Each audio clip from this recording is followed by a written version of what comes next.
शिव के पूजन का भी दिन है। खूब प्रेम से आप खिचड़ी का दान दो, लड्डू का दान दो, अन्न दान दो, पर दान पुण्य संकीर्तन स्मरण करते रहो। और कम से कम 14 लोगों से हर हर महादेव तो कह लो, नमः शिवाय तो बोल लो, राम राम तो बोल लो, कृष्ण नाम तो बोल लो, जितना बन सके। कि मकर संक्रांति के दिन जब सूर्य उत्तरायण भाव में प्रवेश करे, मकर में जावे, उस समय पर देवर्षि नारद तुम्हारे मुख से अगर 14 बार भगवान के नाम का दान 14 जीवों को दे आओगे तो किसी भी देवता के पास जाओगे, तुम्हें परमिशन की जरूरत नहीं पड़ेगी, तुम डायरेक्ट प्रवेश कर जाओगे, डायरेक्ट। अब तुमको अगर वैकुंठ में डायरेक्ट प्रवेश करना हो तो बिना पूछे, तो उसके लिए कहा मकर संक्रांति पे दान दो। तो किस चीज का दान देना है हमारा? प्लास्टिक का डब्बा नहीं, बाल्टी नहीं, चन्नी नहीं, फिर किस चीज का दान? तो कहा अगर देवर्षि नारद आप दान दे रहे हो तो 14 नाम का दान दीजिए, 14 जीवों को नाम का दान दे दो, भगवान के नाम का भजन कर दो। और अगर संसार के लोग दान दे तो किस चीज का? तो के अन्न से बड़ा कोई दान, अन्न से बड़ा कोई दान। उत्तरायण आ जाए और पहले दिन उत्तरायण के दिन ही जब संध्या का समय होता है, शाम का समय होता है महाराज, संध्या का जो समय होता है शाम का, अगर कोई बच्चा पलंग पर बाथरूम करता हो, गंदगी करता हो, सारी औषधि कर ली, दवाई कर ली, और या बच्चा रात्रि को उठकर चिड़चिड़ करता हो या रोता हो रात भर महाराज, उसके लिए, या माता के स्तनों में बच्चे को पिलाने के लिए दूध ना आता हो उसके लिए, या बच्चा रुदन करता हो, या बच्चा गंदगी करता हो उसके लिए, कल शाम के समय पर, प्रथम दिन में जब भगवान उत्तरायण आ रहे हैं मकर राशि के अंतर्गत, तो शाम के समय पर मकर संक्रांति के दिन गुड़ को पानी में मिलाकर शिवजी पर लेपन कर दो, उसी हाथ को बच्चे को मंदिर के बाहर चटा दो महाराज, फिर वो पलंग पर कभी गंदगी नहीं करेगा। मंदिर के लिए कल आप लोग अर्घ अवश्य दें, सूर्य का स्मरण करें, सूर्य देवता का, और अर्घ प्रदान करें। निवेदन एक और है, जिनके शरीर धूजता अर्थात हाथ पैर में कंपन उत्पन्न होता हो, या हाथ पैर में कहीं कंपन का भाव लगता हो, ऐसा महसूस होता हो कि हाथ पैर धूजते हो, तो कल सूर्य को जब अर्घ दें तो उसमें काली मिर्ची पीस कर डालकर फिर सूर्य को अर्घ मारें। अर्घ देने के बाद में जो जल आप जमीन पर छोड़ेंगे उसका भाग थोड़ा सा अपने शरीर पर लगा लेंगे, जहां जहां पर कंपन उत्पन्न होता। या कोई डॉक्टर आपको बोल रहा है कि बाईपास करवाना पड़ेगा या कोई नस चोक हो गई हो, तो उस स्थान पर भी आप उस जगह पर भी उस जल को अवश्य लगाएं, काली मिर्ची का पिसा। कल मकर संक्रांति है, भगवान शिव के पूजन का भी दिन है। खूब प्रेम से आप खिचड़ी का दान दो, लड्डू का दान दो, अन्न दान दो, पर दान पुण्य संकीर्तन स्मरण करते रहो। और कम से कम 14 लोगों से हर हर महादेव तो कह लो, नमः शिवाय तो बोल लो, राम राम तो बोल लो, कृष्ण नाम तो बोल लो, जितना बन सके भजन। कितनी प्रतीक्षा करते करते करते करते करते करते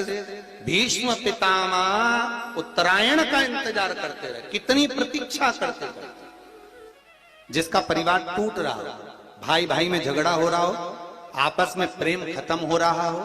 जहां पर देवरानी जेठानी आपस में झगड़ रही हो, भाई भाई झगड़ रहा हो, प्रॉपर्टी के लिए, धन के लिए, दौलत के लिए, संपदा के लिए, कोई किसी का मुंह फूला, कोई किसी की मुख फूला हुआ है। निवेदन है, कल मकर संक्रांति के अवसर पर 1 लोटे पानी में काली तिल डालकर और उसमें हल्दी मिलाकर शंकर भगवान को समर्पित करना, और किसका नाम लेकर? जिनसे विवाद हो रहा है, जिनको आप अपना बनाना चाहते हैं, जिनसे प्रेम बढ़े, आपस में स्नेह बढ़े, घर नहीं टूटे। मेरा तो निवेदन है, सास बहू के लिए चढ़ा दे, बहू सास के लिए चढ़ा दे, प्रेम बना रहा, टूटे नहीं, स्नेह बढ़े।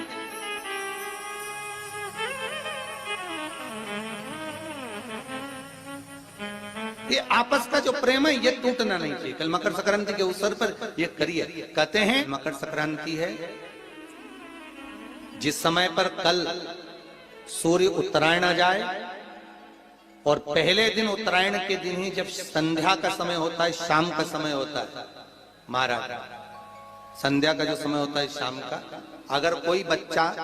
पलंग पर बाथरूम करता हो, गंदगी करता हो, सारी औषधि कर ली, दवाई कर ली, और या बच्चा रात्रि को उठकर चिड़चिड़ करता हो या रोता हो रात भर महाराज, उसके लिए, या माता के स्तनों में बच्चे को पिलाने के लिए दूध ना आता हो उसके लिए, या बच्चा रुदन करता हो या बच्चा गंदगी करता हो उसके लिए, कल शाम के समय पर प्रथम दिन में जब भगवान उत्तरायण आ रहे हैं मकर राशि के अंतर्गत, तो शाम के समय पर मकर संक्रांति के दिन गुड़ को पानी में मिलाकर शिवजी पर लेपन कर दो, उसी हाथ को बच्चे को मंदिर के बाहर चटा दो महाराज, फिर वो पलंग पर कभी गंदगी नहीं करेगा महाराज। जिस नारी का स्तन में दूध नहीं आता हो बच्चों को पिलाने के लिए, उसको भी अगर चटा दिया जाए तो स्तन में दूध आना प्रारंभ हो जाए महाराज। जो बच्चा रात्रि को रोता हो जाग जाता हो उसको भी अगर वो हाथ चटा दिया जाए तो वो काम करता है महाराज। ये कल के दिन करके देखना, बाद में बताना जरूर हो।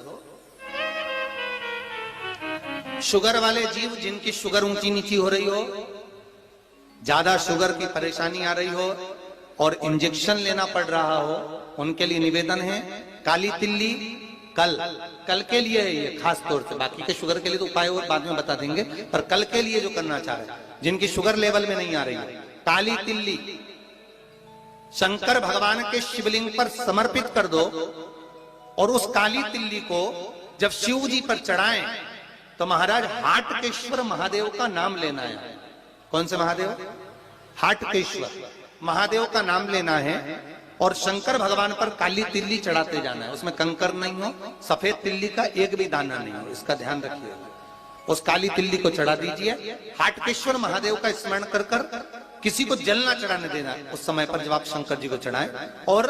भगवान शंकर की हाटकेश्वर महादेव का स्मरण कर कर 108 रुद्राक्ष से मनके से माला जप लो। वहीं शंकर चढ़ी रहने देना तिल्ली, उसी तिल्ली को वापिस कटोरी में उठाकर लिया, 3 दिन तक लगातार उसको थोड़ा थोड़ा कर कर सुबह के समय खाली पेट खाइए, शुगर लेवल पर आ जाएगी महाराज, आपकी शुगर हाई ऊंची नीची नहीं जाएगी। हाटकेश्वर महादेव का स्मरण